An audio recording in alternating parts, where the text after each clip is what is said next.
be a significant rising power alternative to China? Is it even necessarily a factor in the calculations of policymakers in Washington that India sees itself increasingly as a rising technological power and potentially, therefore, a worthwhile partner with a fairly major success in developing public digital infrastructure?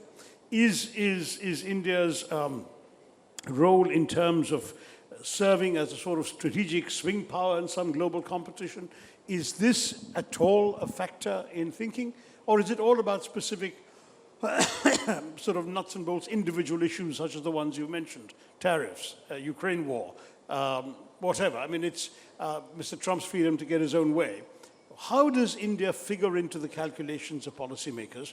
And a sub-question of that is, are policymakers even relevant, or is it only Mr. Trump?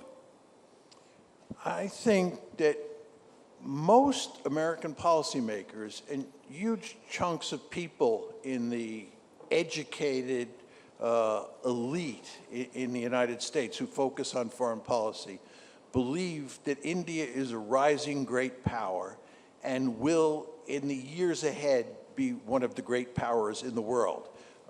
When I go around and say that we live in a multipolar world, and I say the three great powers in the system are the United States, China, and Russia, I would say 20% of the people that I talk to say you should include India as well. And if I say that I don't think India is a great power today, which I don't, they make the argument that India will be a great power. Furthermore, I think most American policymakers understand that India is an important player in the American effort to contain China. It's a member of the Quad, for example. It has a conflict with China up in the Himalaya Mountains that the United States... Is there still an American effort to contain China after Trump talking about the G2 when he went to Busan, and after he has delayed the overdue Quad summit in India, which should have taken place last November? There is absolutely no question that the United States is profoundly committed to containing China. The United States, for all of its history, has been committed to making sure that there is no regional hegemon on the planet except the United States. You all understand that we are a regional hegemon in the Western Hemisphere. We completely dominate the Western Hemisphere from a strategic point of view. And in our history, we have gone to enormous lengths to make sure that no other great power dominated either Asia, East Asia, or Europe. That includes Imperial Germany, Imperial Japan, Nazi Germany, and the Soviet Union. The United States played a key role putting all four of those countries on the scrap heap of history.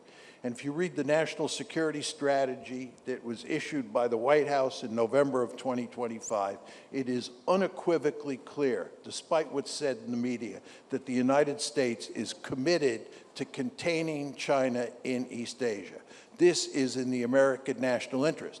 I want to point out that from China's point of view, it is in its national interest to dominate Asia.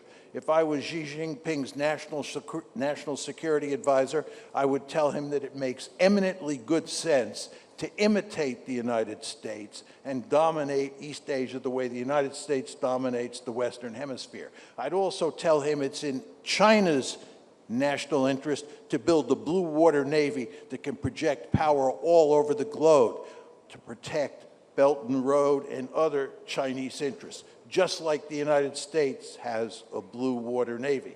So the Chinese are a peer competitor that are interested in being at least as powerful, if not more powerful, than the United States. And they should be. But we, the United States, have a vested interest in making sure that they don't achieve that goal. And in that endeavor, India is a natural ally of the United States. And that's why I said in my opening remarks, I think it's so unfortunate we now have a rocky relationship.